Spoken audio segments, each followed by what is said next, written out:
So thank you for joining us today. This is Derek Cummings, and you are listening to another edition of Real Life and Real Rides, presented by Hully Gully, the ultimate toy store in London.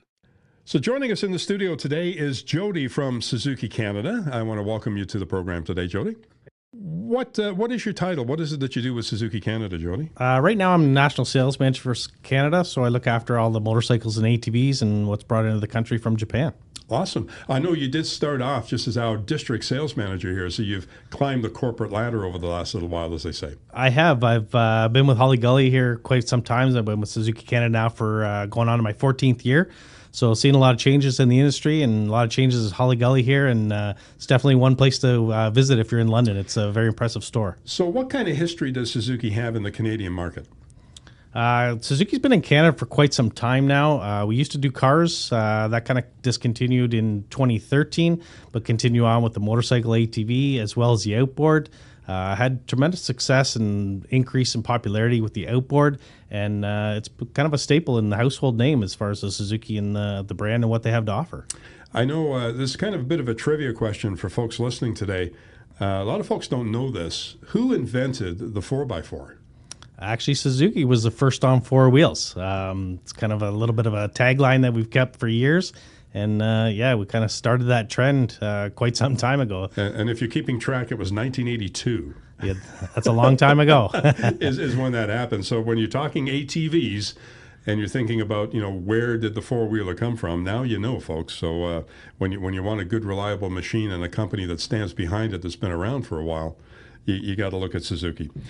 So we're at 2026. We've got a brand new year. Everyone's getting pretty excited about what new models are coming, and maybe some of the old favorites that are disappearing for 2026. So before the interview, I spent a few minutes on the website just looking to see, what some of my favorite Suzuki motorcycles will start with that are not returning for 2026. Maybe we'll start with the V-Strom 650. Yeah, the V-Strom 650, it was kind of it's been the benchmark as far as the adventure touring, kind of started the adventure series off. It's kind of a little bit of a feather in Suzuki's cap with the DL 650. A lot of other competitors always compare their stuff to that. Just getting a little bit long in the tooth, just some new introductions with the 800, with the base model as well as the DE, just some modern creature comforts to it. And just keep moving forward. So the DL was kind of... Not going to be around for 26 for sure. So that particular motorcycle, as you mentioned, was kind of the benchmark. It was an industry benchmark, a V-twin, 650 cc's, non-fuel injected, carbureted, no fancy gadgets or electronics on it, just analog, speedometers and things like that. And yet, it still today stands the test of time. That bike is still amazing. It does. And we touched on the benchmark, and see people travel all around the world on these things and tell stories and tell their buddies, and they've had great adventures on these bikes, seen them go hundreds of thousands of miles, and maintenance free. It's just that Japanese quality in the Suzuki product. So the new bike that came out to replace it, and it came out last year, is the new 800, and some few technical changes on that bike. And I have to tell you, our mechanic here at the store, when he PDI'd his very first V-Strom 800, he came out on the showroom floor. He says, "Hey, who sold this one?" And I said to him, "Well, I did. Why do you ask?" And he said, "Man," he says, "I love that motor." He said, "This is an impressive motorcycle." So what are some of the key highlight differences, moving up to that 800? It's kind of the first parallel twin 800cc that Suzuki's come out with. It's just kind of clicked a lot of boxes for the consumers. The 1050 obviously had a lot more horsepower. 650, was a benchmark like we mentioned before. The 800 is just a bit of a sweet spot in the consumer's eyes. It's big enough to do whatever you want, but still nimble. And, it's typical Suzuki quality, the fit and the finish, and the longevity and the durability to it is bar none. It's a beautiful bike. We did have a Suzuki demo day here at our dealership last summer, and that was the bike everyone came to see, I think, was that new 800. It definitely doesn't sit around. Anytime demo events that we do, it's always the kind of go-to bike. So I don't want to break any hearts out there for folks that still want to get their hands on the 650. I know some 2025s still exist out there somewhere. There is still a few kicking around at dealers, but they're getting far and few between. So Okay. I'd rush out and get them quickly. Once that weather starts getting warm, folks, you might not be able to find one because they do go fast. One of the other bikes that's disappearing for 2026, a few people are going to be brokenhearted over this, is the big M109 Cruiser. Yeah, unfortunately, it's kind of comes down to the emission thing with the cruiser stuff. They're kind of very dirty and they don't pass kind of the Euro 5 spec that's kind of the standard now. So unfortunately, we're losing that from our lineup. It was definitely an iconic bike with the 1800cc motor. Needed a bigger back tire, if you ask me. It was a big bike, but it was kind of a gentle giant to ride. It handled well, but in a straight line, that thing would get up and go for sure. I remember riding home with a bunch of friends once from a Friday the 13th at Port Dover, and it was one of these summer events, so there were a lot of bikes on the road coming back from Port Dover towards St. Thomas and London, and we must have had a row of 20 or 30 bikes coming into Aylmer, and all of a sudden, I heard this missile come past us.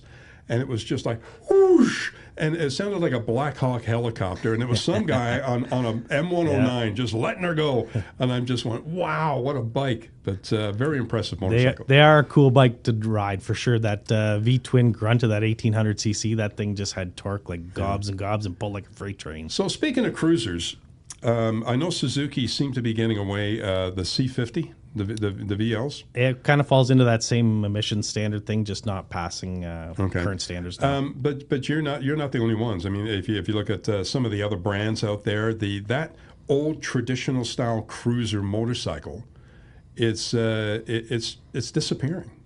What do you attribute that to? I mean, other than emissions, I mean, obviously that's part of it. I think it's just consumer demands of what they're looking for. Obviously, the adventure market's very popular. It's very versatile, whether it be a guy commuting back and forth to work, whether he goes out with his buddies or he wants to do some fire roads up at the cottage country. It just kind of it ticks a lot of boxes, and it's very versatile.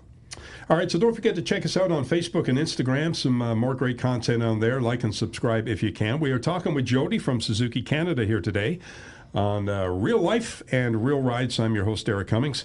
As we continue on, so we've talked about some bikes that are not coming back for 2026. What about the new stuff? So looking on the website, there's a new bike that looks so hot. It's the new GSX 8TT. What a cool looking bike. That's a pretty exciting bike for Suzuki Canada this year. I had an opportunity to ride that last February back in Japan in the introduction of it, and it is so cool to ride. They sent you guys to Japan?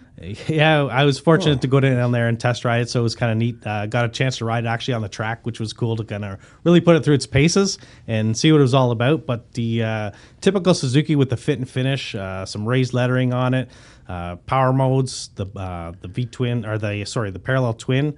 It's just a great little package, and it kind of that retro styling, so it's a bit of a flashback to the old school. If you haven't seen this bike yet, it's kind of I call it a street fighter looking bike, but with a bit of a retro twist to it. It is. It's very tastefully done. They kind of mimic some of the old 1960s bikes from Suzuki's past to, with the modern creature comforts of all the new stuff with the electronics. So there's the TT model, and then there's the 8T. Some really cool colors. The 8T comes in this really nice gold and also a matte green finish, too. Yeah, we did the matte green with the SVs and the Busas last year. It's a very tasteful green. It's kind of, it's not too limey green. It's kind of more of a military kind of green. But just that matte finish, it gives it very sexy looking. You be careful with that limey content, mate, because I'm from England, aren't I? Yeah. So as we continue on here, you're listening to Real Life and Real Rides here, a presentation of Holly Gully, the ultimate toy store in London. We've been talking a little bit about some of the new motorcycles. What else is new from Suzuki in the bike line this year?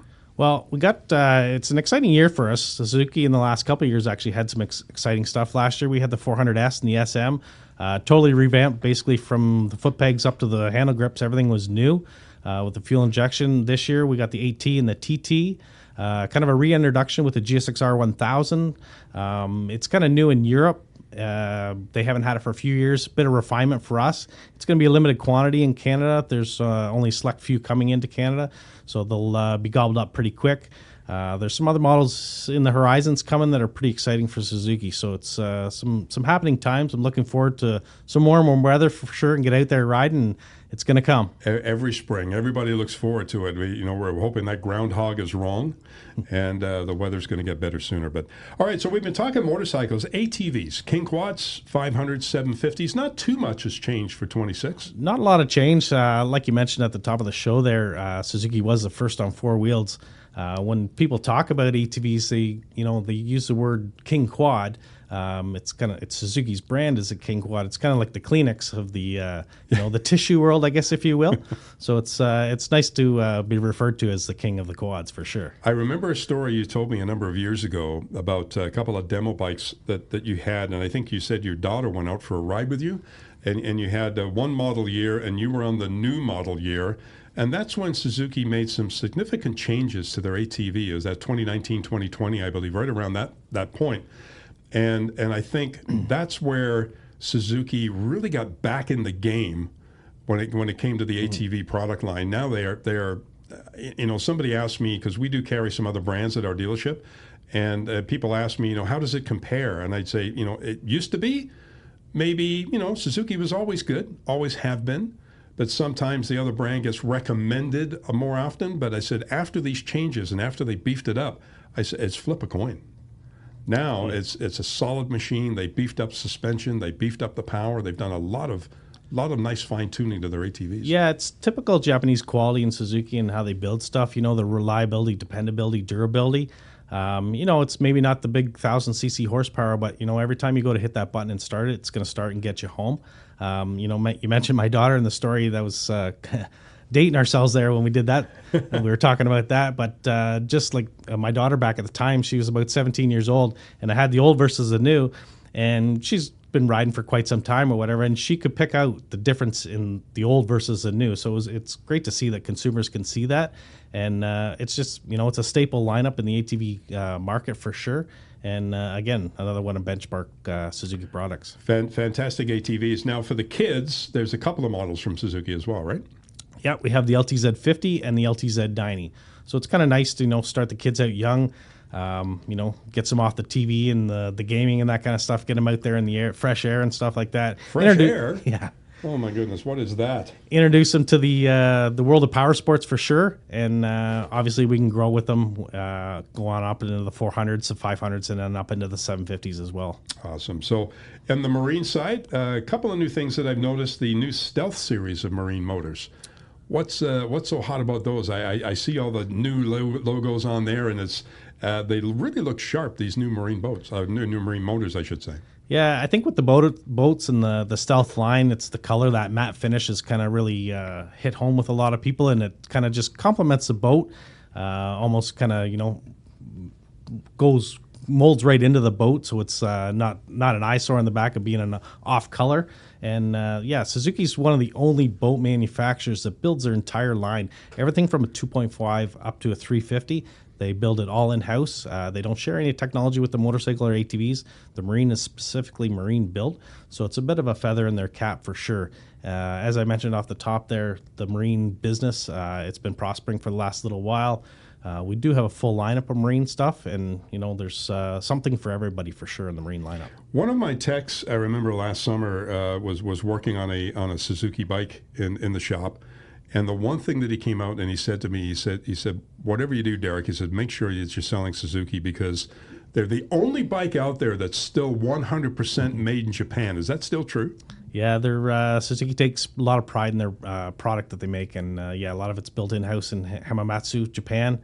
And I've had the opportunity to go down the line and see the stuff built, and they do take a lot of pride in their engineering and building stuff.